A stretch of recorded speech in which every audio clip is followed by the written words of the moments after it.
बहुत बार हमारी लाइफ में ऐसी प्रॉब्लम्स आती हैं, ऐसी मुश्किलें आती हैं कि हम समझ नहीं पाते कि हमारे साथ ये क्यों हो रहा है। इस वीडियो में जो स्टोरी मैं आपके साथ शेयर करने जा रहा हूं, इस स्टोरी ने मेरी जिंदगी में, मेरे नजरिए में बहुत बड़ा चेंज लाया था।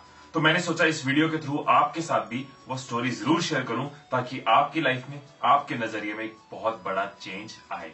एक बार एक मंदिर में एक सफाई करने वाला सेवक भगवान जी की तरफ देखता है, भगवान की मूर्ति की तरफ देखता है और कहता है, भगवान आप बोर नहीं हो जाते एक ही जगह पे खड़े खड़े, इतने सालों से एक ही पोजीशन में एक ही जगह खड़े हो? तो मेरे पास एक आइडिया है, क्यों ना हम एक दिन के लिए रोल रिवर्सल कर लें, क्यों ना हम रोल एक्सचेंज कर लें, क्यों ना हम रूप एक्सचेंज कर लें। आप मेरे रूप में एक दिन मेरी जिंदगी जी के देखो और मैं आपके रूप में एक दिन यहाँ खड़े हो जाता हूँ। आप भी एक दिन छुट्टी लो, आप भी एक दिन ब्रेक लो, आप भी एक दिन रिलैक्स करो। भगवान जी आगे से जवाब देते हैं कि यहाँ खड़े होना इतना आसान नहीं है, तू अपना काम कर, मुझे अपना काम करने दे, यहाँ खड़े होना बहुत मुश्किल है। वो सेवक कहता है, नहीं नहीं भगवान जी, आप जैसे बोलोगे मैं वैसे करूंगा, जैसे कहोगे वैसे खड़े हो जाऊंगा, लेकिन आप एक दिन के लिए मेरी जिंदगी जी के देखो, एक दिन के लिए आप हॉलीडे लेके देखो। वो भगवान जी कहते हैं, मैं रूप तो एक्सचेंज कर लूंगा, मैं तेरे रूप में आ जाऊंगा, तू मेरे रूप में आ जा, लेकिन मेरी एक इंस्ट्रक्शन याद रखना, तूने मूर्ति बन के खड़े रहना है। लोग कुछ भी कहें, कुछ भी बोले, कोई अपने दुख सुनाए, कोई अपनी तकलीफ सुनाए, कोई कुछ तुझसे मांगे, तूने मूर्ति बन के खड़े रहना है, तूने कोई इंटरफेरेंस नहीं करनी, तूने कुछ नहीं बोलना, मेरे पास सबकी प्लानिंग है, तू बस खड़ा रहना। सेवक कहता है, डन भगवान जी, मंजूर है। सेवक मूर्ति बन के खड़े हो जाता है और भगवान उसके रूप में रिलैक्स करने, चिलैक्स करने, अपने एक दिन की छुट्टी मनाने निकल जाते हैं। अब ये सेवक भगवान की मूर्ति के रूप में मंदिर में खड़ा है और पहला भक्त आता है जो कि एक बिजनेसमैन है। वो बिजनेसमैन भगवान के आगे माथा टेकता है, कहता है, हे भगवान, मेरी दौलत और बढ़ाना, मेरे पैसे और बढ़ाना, मेरी शान शौकत और बढ़ाना, मैं एक नई फैक्ट्री लगा रहा हूं, उस पर भी अपनी कृपा बनाए रखना, हे भगवान। और आगे माथा टेकता है और जब उठता है अपना वॉलेट वहीं भूल जाता है, अपना वॉलेट वहीं भूल के वो बिजनेसमैन निकल जाता है। ये देख के मूर्ति के रूप में खड़े सेवक को बड़ी घबराहट होती है, इरिटेशन होती है कि उसका वॉलेट रह गया। उसका मन करता है उसको आवाज दे दूं, तेरा वॉलेट रह गया, लेकिन उसको याद आ जाता है कि भगवान ने कहा था तूने हिलना नहीं है, तूने कुछ नहीं बोलना, जो होता है बस देखते रहना। तो वो सेवक बिना कुछ बोले मूर्ति के रूप में खड़ा रहता है और इतने में दूसरा भक्त आता है, एक और भक्त आता है जो एक गरीब आदमी है। वो 1 रुपया भगवान के आगे चढ़ाता है और कहता है, भगवान मेरे पास बस 1 रुपया ही बचा था, वो भी तुझे चढ़ा दिया, मेरे घर में बहुत परेशानी है, बहुत गरीबी है, दवाई की जरूरत है, हे भगवान कुछ ऐसा कर, कुछ कृपा कर। वो माथा टेकता है और जब आंखें खोलता है तो उसकी नजर उस वॉलेट पे पड़ती है जो बिजनेसमैन का वॉलेट रह गया था। वो कहता है, हे भगवान तेरा शुक्र है, तूने मुझे ये पैसे दे दिए, शुक्र है भगवान, शुक्र है। वो वॉलेट लेके वो गरीब आदमी निकल जाता है। इतने में सेवक को और घबराहट होती है कि उसका वॉलेट इसने चोरी कर लिया, मैंने तो दिया नहीं। उसको और प्रॉब्लम होती है, वो कहता है, यार काश मैं रोक सकूं, लेकिन भगवान ने मुझे बोला है कि तूने हिलना नहीं है, तो मैं कुछ नहीं कर सकता।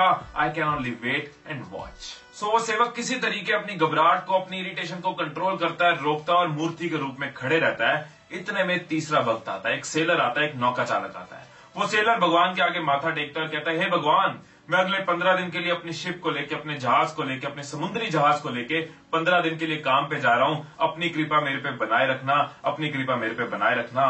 वो माथा टेक रहा होता है। इतने में जो बिजनेसमैन जिसका वॉलेट रह गया था वो पुलिस लेके आ जाता है। वो कहता है, मेरे बात तो ये आया है, इसको अरेस्ट कर लो। और पुलिस उस सेलर को चोरी के जुर्म में अरेस्ट कर लेती है। अब ये देख के सेवक कहता है, अब मुझसे नहीं रुका जाएगा, अगर भगवान भी मेरी जगह होते तो इतनी नाइंसाफी नहीं देखते, इनफ इज इनफ, अब मुझे बोलना पड़ेगा। तो वो मूर्ति के रूप में खड़ा हुआ सेवक बोल पड़ता है, एक्सक्यूज मी, मैं भगवान हूं, मैंने देखा है क्या हुआ है, बिजनेसमैन का वॉलेट उस गरीब आदमी ने चुराया है, उसको अरेस्ट करो, सेलर का कोई कसूर नहीं है, इसको छोड़ दो, इसने अपने बिजनेस टूर पे जाना है। तो पुलिस कहती है, भगवान खुद बोल पड़े। पुलिस उस गरीब आदमी को अरेस्ट कर लेती है, उस बिजनेसमैन का वॉलेट उसको वापस मिल जाता है और जो सेलर है वो अपनी शिप लेके जाने के लिए तैयार हो जाता है। अब सेवक वापस मूर्ति के रूप में खड़े हो जाता है। फिर शाम हो जाती है तो भगवान जी वापस आ जाते हैं। भगवान जी वापस आगे उसको देखते हैं, व्हाट्सअप, कैसा रहा दिन? भगवान जी मैं आपको दिन के बारे में बताता हूँ, आप खुश हो जाओगे, मैंने इतना अच्छा काम किया, पता है कितनी बड़ी नाइंसाफी हो रही थी, मैंने रोक ली। सेवक उनको अपने पूरे दिन की बात बताता है, वो तीनों भक्तों की बात बताता है कि कैसे उसने गलत चीजों को सही कर दिया। भगवान जी उसके पूरे दिन की कहानी सुन के कहते हैं कि तूने काम सुधारा नहीं है, तूने काम बिगाड़ दिया, तुझे बोला था कुछ नहीं बोलना, तुझे बोला था मूर्ति बन के खड़े रहना, फिर तू क्यों बोला?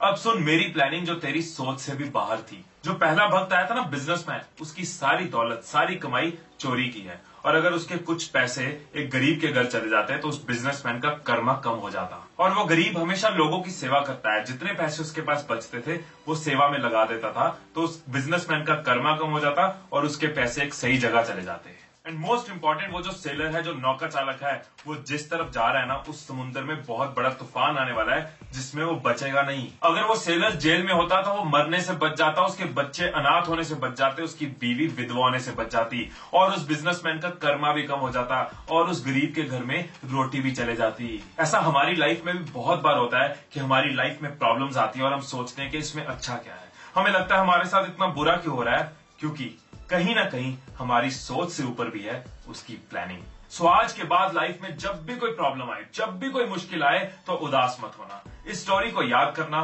मुस्कुराना और समझ जाना कि लाइफ में जो होता है वो अच्छे के लिए होता है। लाइफ में जो होता है वो अच्छे के लिए होता है। लाइफ में जो होता है वो हमारे फायदे के लिए होता है। इस दुनिया में ऐसे बहुत से लोग हैं जो किसी ना किसी प्रॉब्लम की वजह से परेशान है। मुझे लगता है इस स्टोरी की ऐसे हर इंसान को जरूरत है ताकि वो और स्ट्रांग बन सके और पेशेंस रखें। अगर आपको भी ऐसा लगता है तो इस वीडियो को अपने व्हाट्सएप पे और फेसबुक पे शेयर जरूर करना ताकि हम लोगों की जिंदगी में खुशियों को और फैला सकें।